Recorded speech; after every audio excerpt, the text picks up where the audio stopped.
everybody. Thanks for coming, everybody who's seeing this.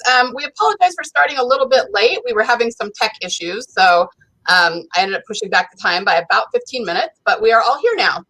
And I'm really excited to have Stacy Juba with us. She's going to give us a great little workshop on editing and, well, kind of some different aspects of editing in your novel, which I will get to in just a minute. So especially because we're starting late, I'm not going to do too much before we just kind of dive into the workshop, but I just wanted to remind you that next week I will be beta launching my course for anyone who's interested. So stay tuned for that, and I will give you more details at the beginning of next week. It's just going to be open for a short time, and I'm just looking for a few people who'd be willing to go through it at a steeply discounted price and give me some feedback. So just put that on your calendar if that's something you're interested in.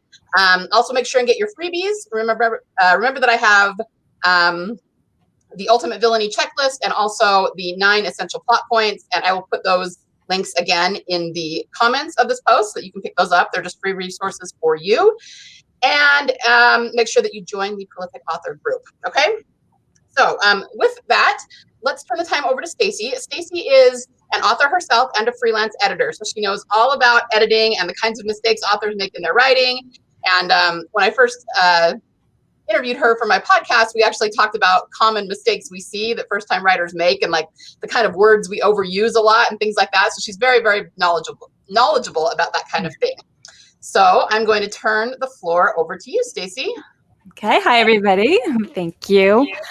So I'm going to focus today on nonverbal communication and body language. I'm a freelance developmental editor and line editor, and I also teach online courses for writers. And again, I'm an author myself.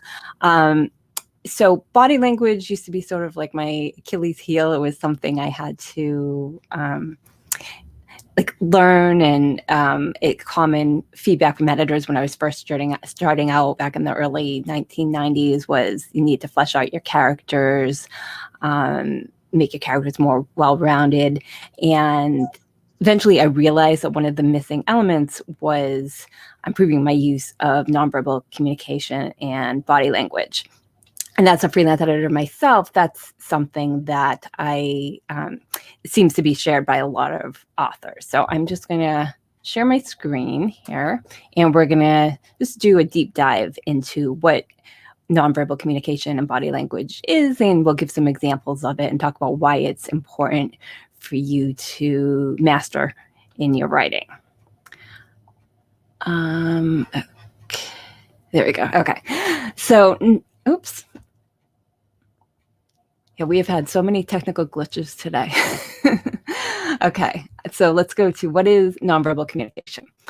So nonverbal communication is aspects of communication like gestures and facial expressions and touch that don't involve verbal communication, but it might include nonverbal aspects of speech itself, such as inflections, emphasis, an accent, how quickly or slowly you speak, how quietly or loudly, in sounds such as grunts or moans. And body language is part of the umbrella of nonverbal communication, and that's the use of physical behavior, expressions, and mannerisms to communicate non-verbally. And it's often done instinctively rather than consciously. So your characters might not necessarily be aware that they're exhibiting this body language, but you as the author can weave it in very strategically. So there are different categories of nonverbal communication. Oops. There we go.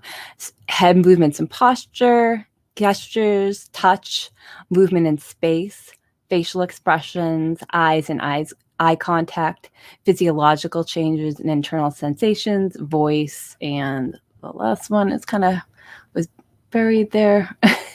It was appearance. And we will dive into each one of those, and I'll give you some examples. And please, if anybody has any questions, just put them in the comments, and I'll be happy to answer them. So why is this important for writers? The first reason is, as an editor, I've observed that many beginner writers tell rather than show emotions. So they'll have phrases like, she was sad, he was angry, I felt so upset, I felt like crying, I felt nervous. So nonverbal communication and body language is a way of showing that rather than just coming out and telling us.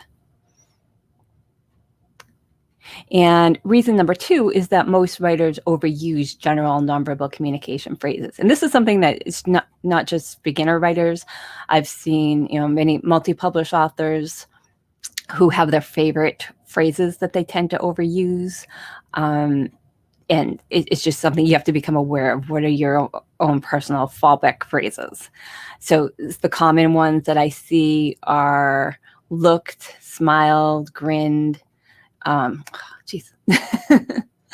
nodded, walked, gazed, frowned, and mentions of eyes. Eyes is a big one.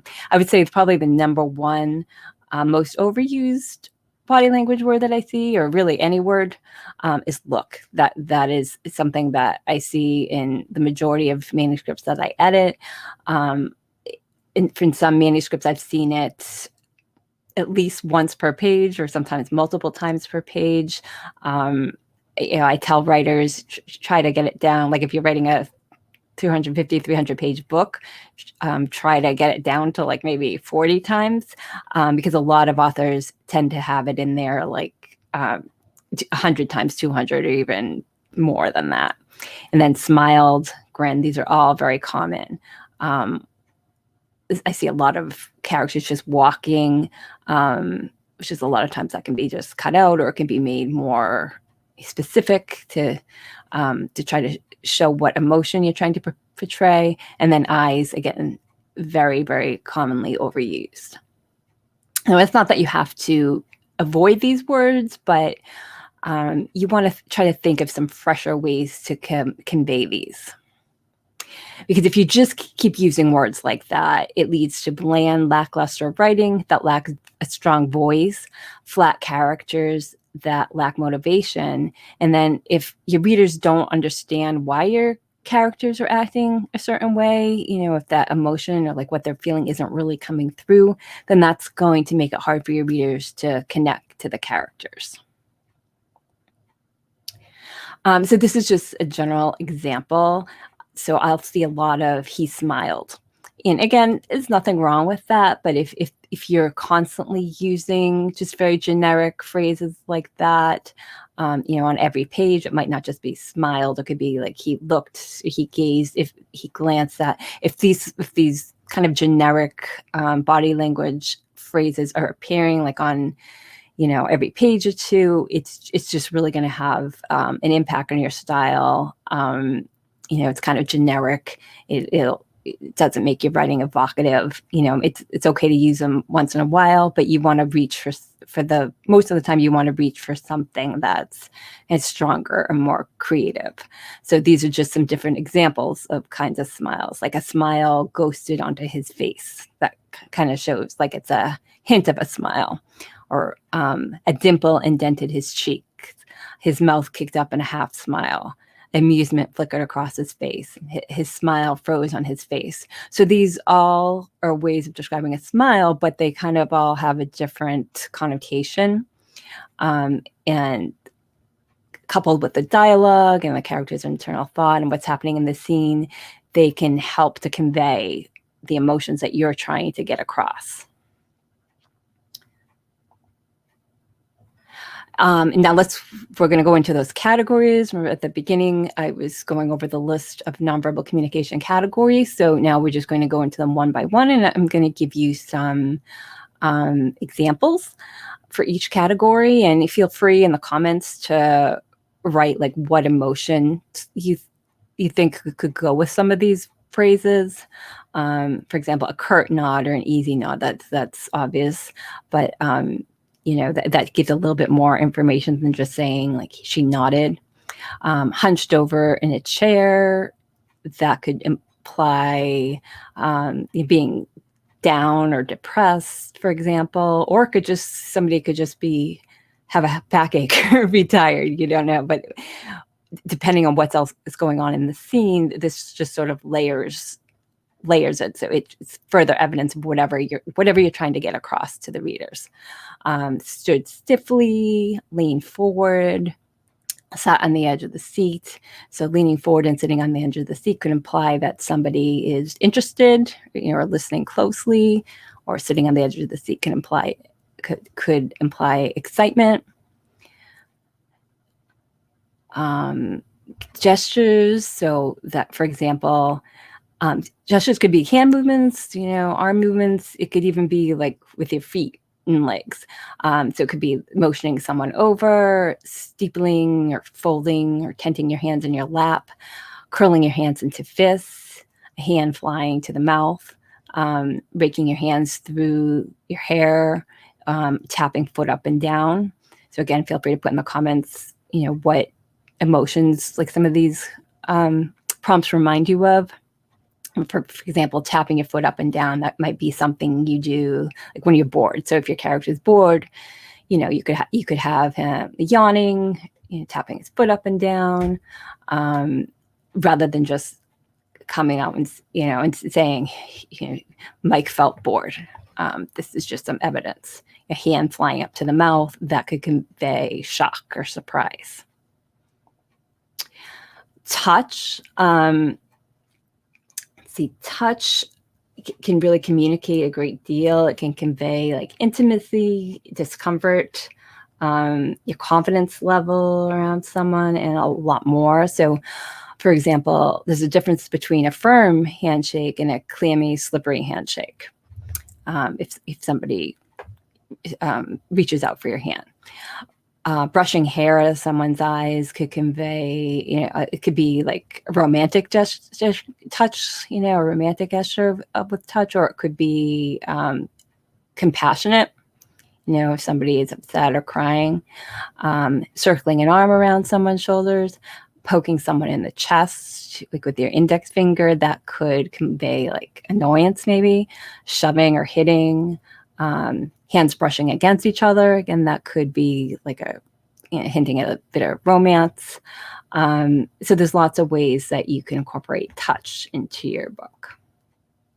And then movement in space can also give an important clue to your character's moods in relationships. So it can reveal like how comfortable your characters are around each other or how uncomfortable. Hostility, dominance, or love and affection. So running over to greet someone could convey like eagerness or happiness, whereas swaggering into the room is more like confidence or cockiness. Failure to rise for handshakes, that's kind of shows like a snub. Backing away a step, looming over. So someone who's looming over, your character could be trying to act like intimidating, and if one of your characters backs away, that it could sort of hint that they're feeling intimidated. Jumping out of the chair could convey like excitement or just shock, depending on the context. So it always also depends on the context of what's happening in the scene. And then facial expressions. I tend to see a lot of like smiling and frowning. Again, you just really want to think about what exactly you're trying to portray and try to find some fresher expressions or just more concrete expressions to try to get the character's emotions across. So nibbling lower lip, the character might do that if they were just thoughtful, or could be a nervous reaction, a vacant expression, oily smile, a clenched jaw, it hints at some maybe anger or annoyance, a face turning ashen, or a brow wrinkling into deep lines. Those are all examples of facial expressions. And then eyes and eye contact. Again, as I was saying before, eyes are very overused, but they can be used strategically also. So you definitely don't want to get rid of using eyes in your books, but you want to do a search and make sure you're not using eyes like 100, 150 times. Just everything in moderation. But the way your characters look at each other can reveal a lot about their feelings. It can demonstrate emotions such as affection, embarrassment, attraction, or anger, and also eye contact can reveal a lot also, whether someone's confident, embarrassed, nervous. So examples are averting the gaze, eyes softening, gaze sliding downwards, eyes glistening with tears, gazes meeting or colliding, and peering up through the lashes.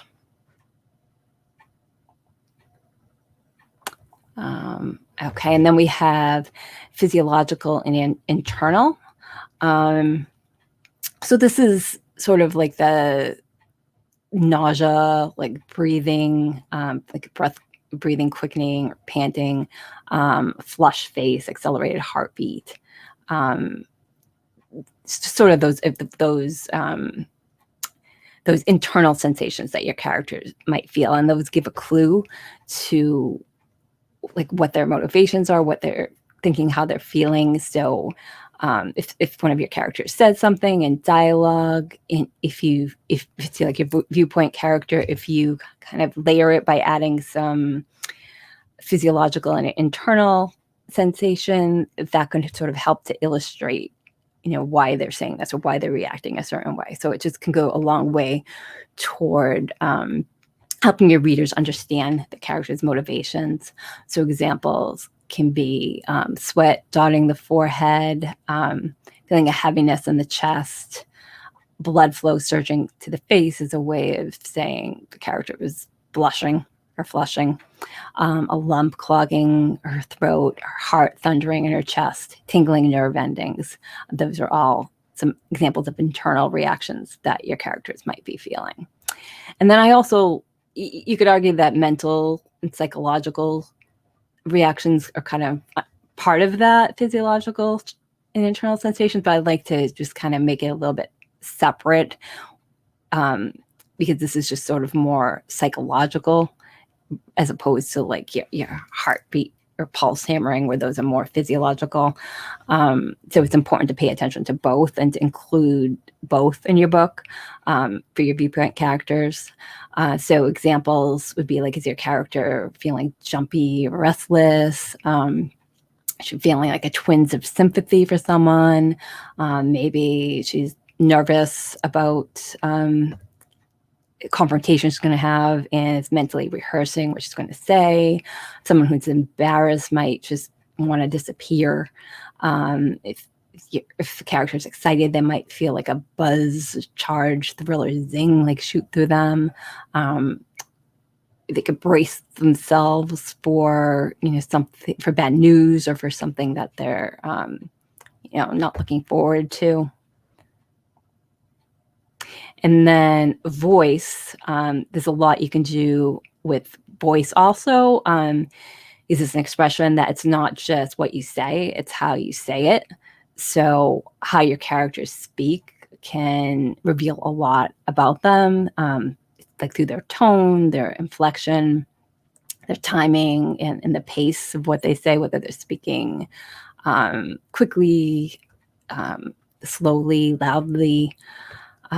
So, for example, using a placating tone, voice sharpened, surly ring to the voice, someone that's booming orders, cutting in or interrupting, and stumbling over words are all examples of ways you could use voice. And then appearance is really just like description, and this is important also to include in your book, that to choose your descriptive details carefully, to convey the type of details that you want your readers to like associate with that character. Like pick these details strategically. What are you trying to get across about this character? So is there a character that has a tendency to wear wrinkled t-shirts and jeans, or tight dresses that mold to her curves? And it could be like through the whole book, somebody that sort of like wears a wardrobe like this through the whole book, or maybe it's just for one scene, like where she's going on a date and trying to impress her date. So, just think carefully about the details, the appearance details that you include, and just really try to think about what you want to convey. So bad breath and unkempt hair, tattoos and piercings, like a navy business suit and heels, a Red Sox baseball cap. These are all can reveal details about your character. Now, I have a mini course in ebook that if you want to learn more about nonverbal communication and body language, it's called the Energize Your Writing Toolkit, Cheat Sheets for Character Emotions, and it's available on my website. It's designed to be printed out and put in a binder. You'll see that there's some blank lines here so that you can add some of your own prompts. So what it is, it's a 100-page PDF and mini class. So there's a PDF of just divided by different emotions, like I have them from me right now. So for example, arrogance, anger, annoyance, contemplation, fear, nervousness, excitement. So there's a whole bunch of emotions, and then there's some prompts like the ones we just went over for each category, divided into those little subcategories, like the head movements and posture, the gestures, the movement in space, the facial expression. So I have some of those for each emotion. It includes an overview of nonverbal communication and body language, and some tips on how to use the cheat sheets. There's a walkthrough video and a bonus video.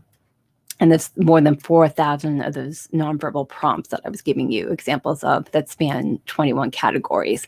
So I have like smiles, like all kinds of smiles and frowns. So there's a lot in there. Romance, body language, and nonverbal communication that you might use in a romantic scene. And it's $29, but if you use the link that we put in the comments, I'm trying to, oh, there. Okay, wait a minute. You can get it for $17 through Friday. Yeah, just can't get rid of this little thing here. But we'll put it in the comments. Yeah, I put it up on the screen, and I'll make sure and link it in the comments. Okay, yeah. And these are just a couple of testimonials. From now on, this is my new writing companion. It's like a mini thesaurus on writing cues. I really like the setup too. Very easy to use.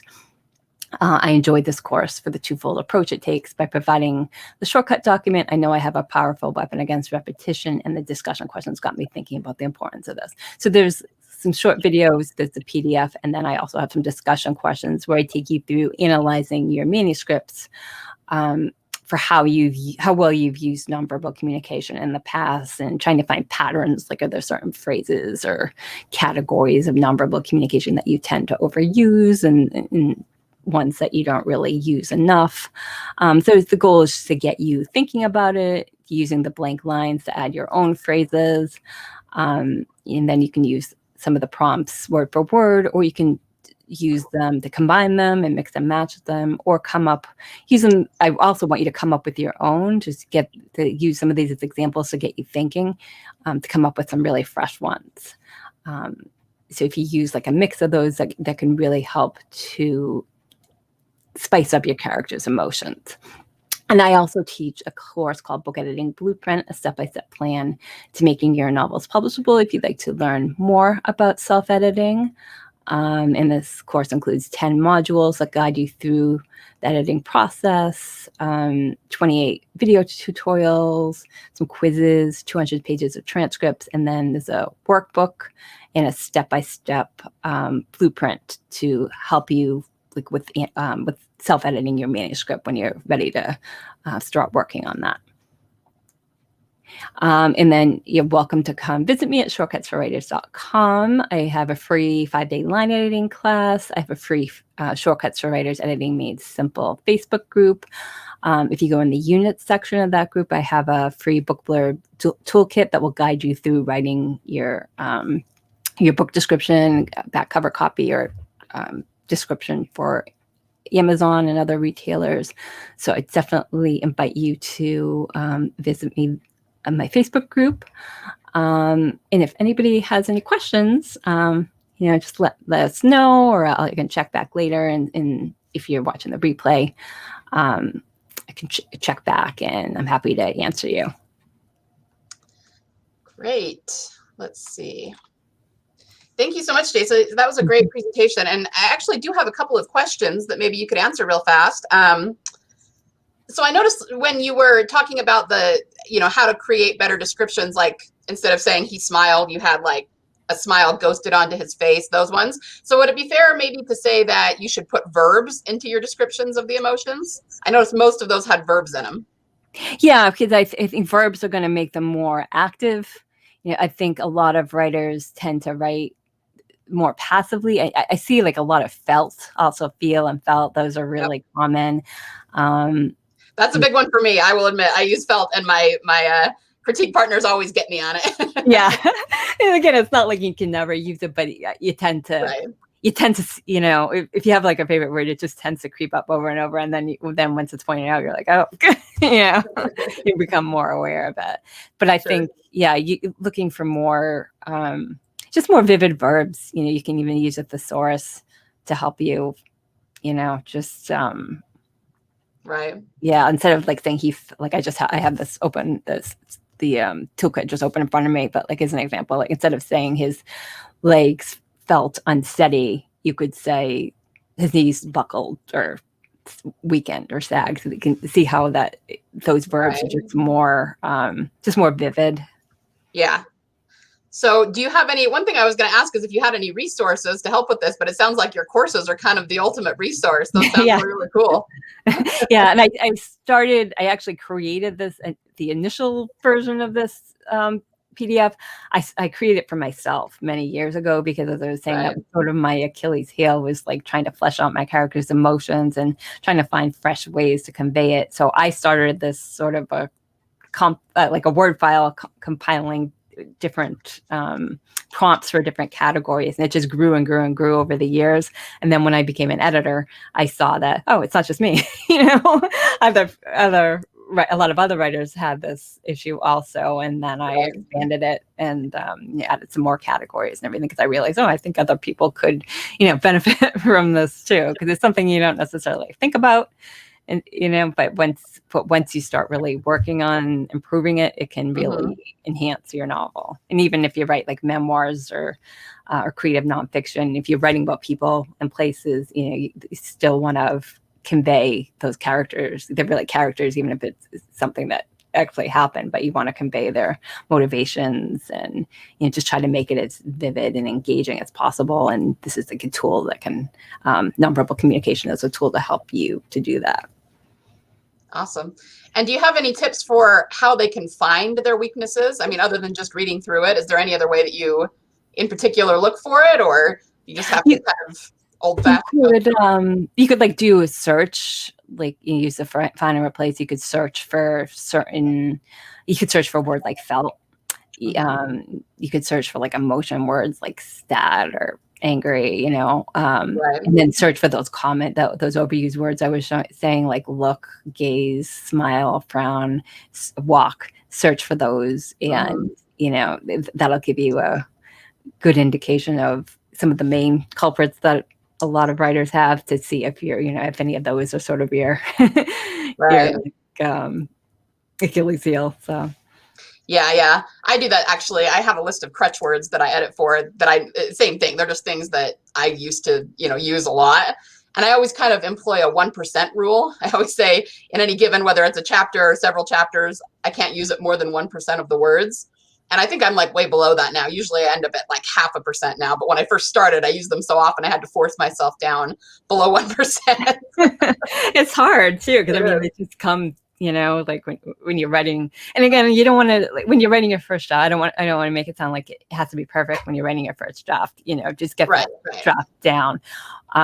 But the more you kind of train yourself to do this, like if you go through your manuscript and once it's finished and you start pumping it up, you're going to really realize how much stronger it's getting. And then you'll sort of, for your next manuscript, you might not have as many, because it's sort of like you're retraining your brain to write more, actively. So it'll just become more natural. The more you use it, the more you do it. Sure, for sure. Well, great. Thank you so much for presenting today. One more time, we will put these in the comments, but here's the link you can use. to get Stacy's course. And when you check out, just use this code, Liesel17, and that'll give you the reduced price.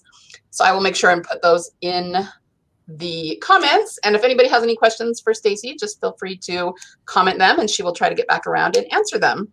Any other last minute advice you want to dispense, Stacy, before we call it a day? Just really remember to try to show and not tell. I mean, there's a place for telling, but just really take a look at your manuscript, and you want readers just to really be able to feel like what your characters are going through. Look through some of your favorite books that you've read, and analyze like why you're so attracted to them, or why certain characters resonate with you. And a lot of times it's because you can relate to them. So just think about how you can get your readers to understand your characters more without coming out and telling them. You just find ways to show it. Right. It's all about the emotion, right? Yep. Awesome. Well, thanks again for being here. We really appreciate it. Oh, thank you for having me. Bye.